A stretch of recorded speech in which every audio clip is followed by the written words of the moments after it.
नमस्कार मित्रांनो, लग्नानंतर होलीच प्रेम या मालिकेच्या येणाऱ्या पुढील भागात आपल्याला खूप मोठा ट्विस्ट पाहायला मिळणार आहे. जीवा नंदिनीसाठी आता फुलं घेऊन आलेला असतो, पण मात्र नंदिनी आता ती गुलाबाची फुलं न घेताच त्याला तिथून बाहेर हाकलून देते. पण मात्र जीवाच्या मनासारखं घडतं, फुल आत राहतात आणि तो बाहेर पडतो. नंदिनीची आई नंदिनीला म्हणू लागते की सगळेच लोक प्रार्थना करत आहे की जीवाचं जे आहे ते पूर्ण व्हावं. त्यांनी सगळंच त्याच्या बाजूने आहे आणि त्यांनी आणलेली फुलं सुद्धा आत राहिली आणि तो बाहेर गेला. जीवा एवढं प्रेम तुझ्यावर कोणीही करू शकत नाही. तेव्हा नंदिनी विचारात पडते. तर दुसरीकडे काव्याला जेलसी फील व्हावी यासाठी रम्या आता गुरुजींना फोन करून तो कॉल ऐकवत असते. रम्या आता गुरुजींना म्हणते की तुम्ही सांगितलं होतं की माझं आणि पार्थचं लग्न होणार. तेव्हा गुरुजी समोरून म्हणतात की हो, मी बोललो होतो की तुझं आणि पार्थचं लग्न होणार आहे आणि हे एक सत्य आहे.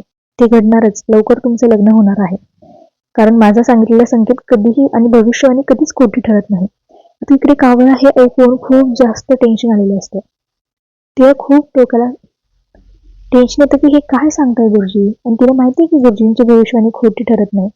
ज्याचा अर्थ तिला असं वाटतं की गुरुजी खरंच सांगतात की काय. आता हे रम्याचं पार्थ सोबत लग्न होतं की काय. पण बघूया आता पुढे काय होते, सगळंच पांढरंजक आहे.